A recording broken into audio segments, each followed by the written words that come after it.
Welcome to Anti-Reviews, everybody. Today I'm going to be reading a bunch of movie reviews that I've written maybe last year. Enjoy, everybody! Oh, and next week I'm probably going to talk about Amp Lemon being a complete asshole about the Mario movie, so get hyped for that. Alright, here we go! Bones and All, a strange movie about a very realistically portrayed vampire cannibal falling in love. Good stuff. But they meet this redneck guy and he says, "I like to eat them, bones and all. It'll change your life. Eat them bones." When you eat the whole thing, bones and all. You ain't done that yet? And the movie is good and all, but I'm just sitting there waiting for a scene where they eat someone, bones and all, and they just say, those were some good bones. I'm really disappointed that they didn't take the time to find out if eating the bones is really that delicious. I don't know why they made this tragic love story and called it Bones and All. Specifically a reference to the rednecks saying you gotta eat them Bones and all. and then they never try this for themselves. Yeah, you know, that really sucks, our tragic love and all, but at least we got to feast on some delicious bones. In the end, it's not even clear if she ate the bones. Also, Sully deserved better. I think he should have at least gotten a nibble in. Just have some delicious bones. 8 out of 10. Not bad. The Joker. I love this character so much. As a man who laughs inappropriately at times as well, I can definitely identify with him a lot. The scene where he dropped the gun at the children's hospital and is scrambling to put it away had me laughing in tears. It might be quite hard when you're living in Gotham and you're mentally ill and they just cut the budget for the medication that stops you from giggling like a maniac. I would have loved to see this character evolve into the Joker who is forcing people to blow up passenger ships for a laugh. I really wish this movie will continue and get a sequel. It would fulfill my life. I could do without the unreliable narrator thing though. The movie isn't smart for putting a "maybe it was all a dream" at the end. I like when movies tell me what happens, okay? I may be a simple man. Oh well, 9 out of 10. The Disaster Movie, a beautiful time capsule of terrible jokes and references relevant in 2008. Take a trip down memory lane with this monstrosity. This isn't a movie about disasters happening to the characters on screen. The true disaster is the experience of viewing this movie. Despite all the pain, there were some jokes that I found funny, mostly everything having to do with the chipmunks and the meth princess.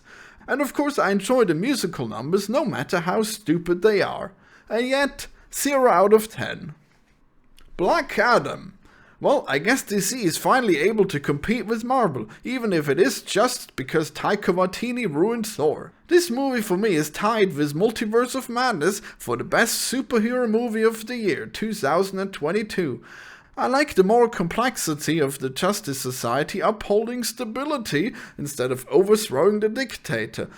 But then Black Adam, who just wants to be selfish, has to be the actual hero and save them. But the movie doesn't really do anything interesting with it. It still tries to frame killing as bad, but how many people are you killing by letting this dictator live? You fools! Don't introduce moral complexity when you're still going to come back to heroes don't kill. And the movie specifically hammers this home too, because the bad guy becomes Mega Satan only because he was killed. Wow, thanks. Guess all that shit earlier about how the Justice Society is blind to the suffering of this third world nation is completely thrown out the window by the fact that killing the bad guy is still the morally wrong thing to do. But whatever, guess we still haven't had a superhero movie that actually made sense since Watchmen. Black Adam is pretty fun. I found the audio mixing weirdly trash. I don't know if that was just in my theater. And the narrator in the first 3 minutes was so awful to listen to. Wow, I just can't even imagine that anyone would have greenlit this. Someone to hold the hopes of the people. Even when all hope seems lost. And they even put him in the trailer, didn't they? It's so stupid. That's probably why the movie flopped. Would it really have killed you to find someone who could speak with emotion? On the bright side, this movie has the fewest cringe jokes out of any of the superhero movies in recent history. Sadly, it doesn't have none. The catchphrase stuff is pretty stupid. Well, you know, take it over most Marvel movies. Catchphrase, then kill. Yes. The Rock, of course, is awesome as always. It's not even his ability to act or whatever. Guess he's just so much fun to watch no matter what he does. In summary, the story was dumb fun, but the morals were stupid and the characters were mediocre. Especially the Hawk guy. He was just so stupid. He just goes like, "Oh, killing is bad," the entire time. Jesus, get a life. I guess all the good characters were the normal people who weren't heroes, and Black Adam himself. It gives us a lot of backstory, but some of it falls flat because I don't really care what happened to him 5,000 years ago. The action was good. At first you think this is just DC Wakanda with blue vibranium, but then the story wasn't all about that, and it's definitely better than Wakanda because it actually makes sense. Why is the secret resource always a metal though? Why don't you own up to the metaphor and make it actual oil? Anyways, good movie. I obviously really like Cape shit, so the flaws might be a bit more of a problem for you, but I enjoyed it immensely. 8 out of 10.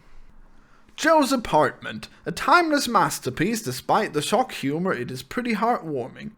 The best movie with dancing cockroaches ever.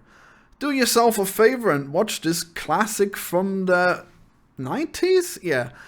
It's just amazing, okay? I don't know. I didn't write a very long review here, but it's just good. I don't want to spoil too much, but it's just a guy who moves to New York City and he just has a really bad time. And all he can get is a horrible apartment filled with cockroaches. But he makes a life for himself and maybe he even learns how to get along with the cockroaches to save the city. Who knows? There's a lot of disgusting shit in this movie, so it's 10 out of 10 from me, baby! Pixels from 2015. The nerds are here to blast some space aliens and to school the jocks. When I was a kid, I was feeling this was out of touch. This is not what gaming is, this is stupid. But watching the movie now, I feel like it has gotten a lot better than what passes for comedy these days. Looking at you again, Taika Waititi. Eat shit. I will never forgive you. Fuck you. Anyways, Pixels is 7 out of 10. Alright, subscribe for more anti-reviews, or not reviews, or whatever. You could see anything on this channel, you don't know. Maybe I review stuff, maybe I review reviews. Press that fucking like button. Come on, guys.